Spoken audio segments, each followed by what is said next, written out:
Hope you all enjoyed the green smoothie, Annie's favourite green smoothie last week. And I hope you've all been drinking it, full of great nutrients for you, will power your workouts, make sure you get into that one. This week we're talking about 5 foods that you must eat.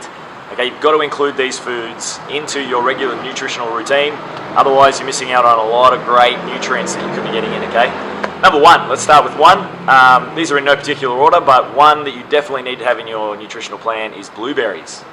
Most of your berries are hugely high in antioxidants, but blueberries give you a couple of other little factors as well. They'll help with any anti-inflammatory response. So when those joints get a little bit sore from all of your hardcore workouts and you're jumping and you're pounding on the pavements and you're running and all that sort of stuff and you're boxing, it helps to reduce the inflammation out of your joints so you recover faster. Plus they're hugely high in antioxidants, so with the free radicals that you build up during exercise, that will help to combat that. Okay, helps you recover faster so that you're ready for that next session. So add blueberries in. A really good way to do that is if you sprinkle 12 or 15 blueberries over your wheat bix of the morning.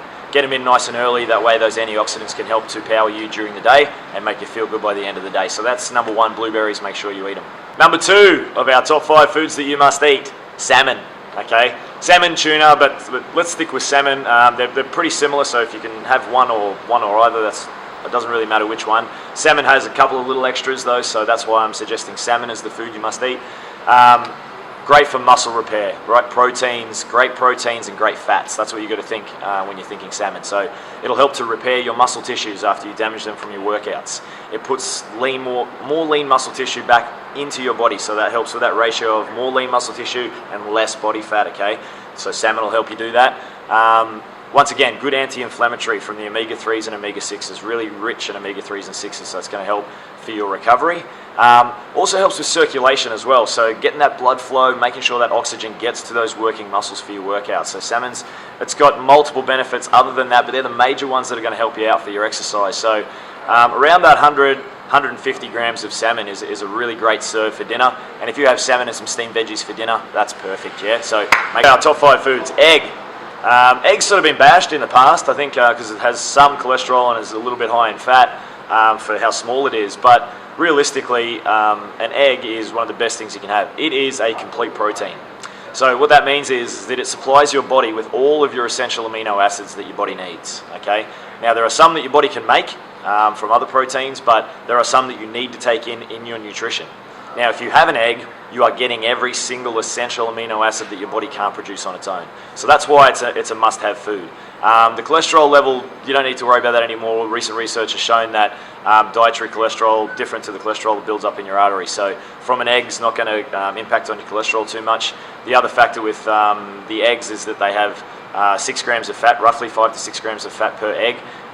Realistically though, if we're taking 50 to 60 grams in, most people should be taking about 50 to 60 grams of fat in per day. It's only a tenth of your daily intake. So cut down on all your other saturated fats, but that's a good fat to have with that egg, because the egg gives you all of those essential amino acids. Okay, so make sure an egg's in there somewhere during the day so that your body's got all the essential amino acids it needs to help build the muscle. Okay, food number 4, the amazing broccoli. Broccoli, it's the best. They look like little trees. Get kids to eat them, you call them little trees, they'll eat them for sure. Broccoli gives you a billion different great nutrients. It does everything. It's a superfood. A broccoli is a superfood. You can do everything with it. You can put it in smoothies. You can eat it. The best way to eat it is you pull it off and you eat it fresh, raw. You might not like the taste too much. You might want to boil it or steam it. Steaming is another great way to cook it to make sure you keep all the nutrients. But look, it helps fight cancers. It helps to regulate your blood pressure. It also helps to reduce cholesterol. It's fantastic for your recovery as well, because it does add some antioxidants into the system. It's very low in calories, so it's nutrient dense but calorie light. Okay, so you can have as much broccoli as you like.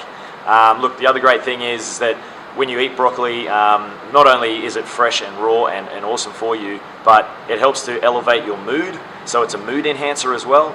So you have your broccoli. It's almost like spinach. Spinach is similar. Broccoli and spinach, they like a Popeye effect. You feel like you're on top of the world when you eat it. So look, it is a superfood. It delivers a million different things to help you out, and you can have it in a number of different ways. But generally, the least amount of cooking that you can do to it, the least amount of preparation, as fresh as possible, and that way you'll get maximum nutrients out of it. So broccoli, broccoli, broccoli. Make sure you eat it. All right, number 5. This is not a food, it's water. Number 5, you've got to have water. water is essential. And if you don't agree with me, stop drinking it. See what happens. Don't do that. That's sarcasm implied. But look, water, you've got to be well hydrated for your cells to work properly, for you to uptake the nutrients from all of those other great foods that we were talking about. So if you're not well hydrated, you're going to go backwards, okay? So water. For girls, minimum of 2.7 litres. For guys, minimum 3.3, okay? That's all you need to know. On the days that you train, have more. But if you incorporate good water habits in with the rest of those good foods, you're going to make a huge change to your nutrition and you're going to feel awesome. So that's it for week 4. Thank you very much for watching again. Hope you got something out of it. If you do have any questions or if you have any dramas and you want to know something, clarify something, make sure you post down below here, and then one of us lovely people will get back to you with the correct answers. But yeah, make sure you keep watching in. We've got 4 weeks to go. There's going to be some other recipes and stuff coming in, so keep up your training, all right? There's still, like I said, half of the 8 weeks to go, so you can still make a huge change in your training and your nutrition, okay? So let's focus for the last 4 weeks and let's get it.